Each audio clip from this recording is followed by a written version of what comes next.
I'm Giancarlo. And I'm Felicia. And this is our review of Holmes, Sherlock, and Mycroft. The Holmes brothers. Yeah. There's some very complicated people's names in this game. Such as Sebastian the evil Moran. That's easy. And she can't say the other bad guy, the main bad guy. James Moriarty. He's like, the name is even Italian. No, How but can you James not be able Moriarty. You know what he Yeah, strikes you said me it. as? There you go. Yeah, but he strikes me as like from the Bronx. Doesn't really speak Italian. You know, my name's Moriarty. But my name's James. He's from London in like the 1800s. Oops. The Diary of Dr. Watson. Look how nice that is. That's the game board. You see? Wow. Yeah, that's the game board. It starts off with Very looks like a little booklet, and then this is what I wanted to see. And I'm glad they're not too small. Very nice. Oh man, so many jokes. What? So many jokes. Go ahead. Holmes. A review. James Moriarty. Sexy name, no? I think I'd love to name my son Sherlock. You're biting your nails. Use your spinner. Use your spinner. You're biting your nails. In this two-player only game, players will take on the roles of the Holmes brothers, one as Sherlock and the other as Mycroft. They'll compete against each other in terms of getting the most clues or victory points to prove their side of the same case. By the end of the 7th day, the player with the most points wins. Board here is set, with the 3 starting characters here. The rest of the characters have been shuffled and placed here. For the introductory game, James Moriarty, Sebastian Moran, and the double-sided Sherlock and Mycroft are removed from the game. Reveal 1 on each of the day 1 space. The investigation markers are placed in a pool. Each player will take their meeples as well as 5 investigation markers. Shuffle the deck and reveal 4 cards. Determine a first player and you're ready to play. On your turn, you'll take one of your meeple and place it lying down on another character that does not have your colored meeple on it. Your first turn of the game, all will be available as you haven't placed a meeple yet. Then you'll activate the character's ability. Most will either give you investigation tokens or allow you to take a clue card from the row or one from the deck which you'll keep face down. Some will be more powerful or weaker later on the week, as their rewards differ based on what day of the week it is. When the action is complete, your opponent will do his action by placing a meeple lying down on another character card that does not have a meeple on it. Yes, you can place your meeple on a character that has your opponent's meeple there. When all players have taken their 3rd turn in action, we go to the start of a new day. Here you'll move all your meeples upright. Any characters besides the 3 starting ones that have a meeple from each player there gets turned face down for the day for a much needed rest, and a new character is drawn and placed on the current day. A new day begins. Let's talk about acquiring clue cards, as these will give you points at the end of the game. When you acquire a clue from the row, you'll place it face up in front of you. New numbered value clues will start a new column. Multiples of the same go on top of each other as so, to show how many you have. Each numbered clue has an amount of clues equal to their value, meaning there are 3 clue cards in the game numbered 3, 4 of 4, 5 of 5, and so on.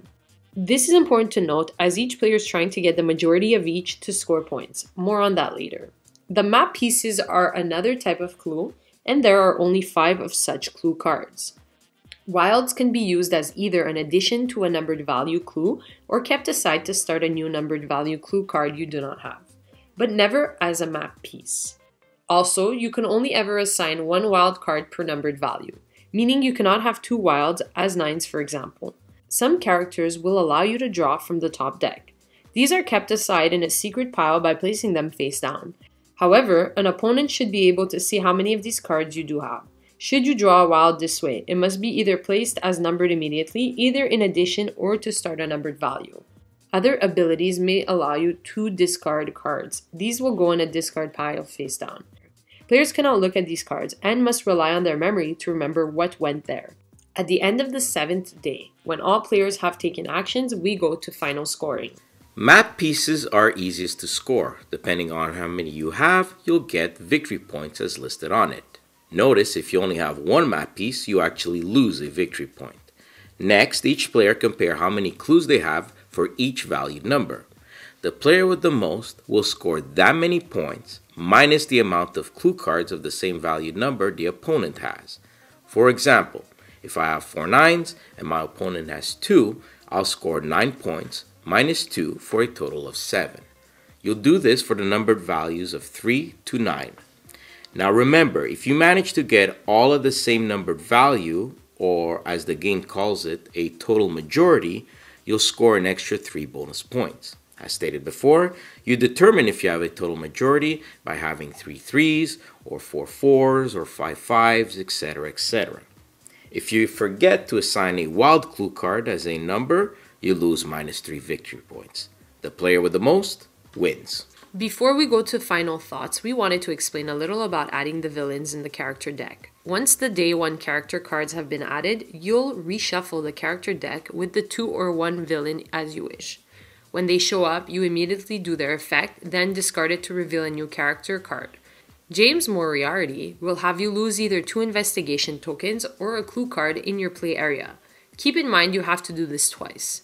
Sébastien Morin will have you lay a meeple down, effectively removing an action this day. Players may even add more depth by adding the double-sided Sherlock Mycroft card. When deciding who the first player is, the second player decides which character he'll be by placing the card to that side. Now they'll be able to reserve a card. Only 1 card can be reserved at a time. By taking a take a clue action, the player may instead choose to play the reserved card in their play area. For final scoring, any reserved card will be worth minus 3 points, so make sure to play them eventually. Holmes, Sherlock, and Mycroft is a little game packed with in-depth tactics and strategy, and it's all done in a handsome little package with fitting artwork and good components. Gameplay is very quick, with not too many analysis paralysis moments. Theme is well captured, especially with the memory part, though at times the mechanics of the game quickly make you forget it, so I'm awarding it a half point only. Sure, there's some luck, but it's kept to a minimum, so another half point on that department. A full comp point to me comes a little from the lack of different characters. In every game you'll end up using them all except for 1. I personally wish there was more variety to add to replay value. The iconography on the character cards are pretty good, yet at the beginning you'll look at the booklet quite a bit, but you'll get used to them fairly quickly. Holmes, Sherlock, and Mycroft is a great 2-player game, excellent for any level gamers, from beginner to expert. Simple to teach, yet packed with enough meat for the most discerning gamers. It gets an 8 out of 10. Subscribe now to our channel to stay in the loop. If you like our work, help us continue by sharing the channel to your gaming group. Thanks for watching and happy gaming.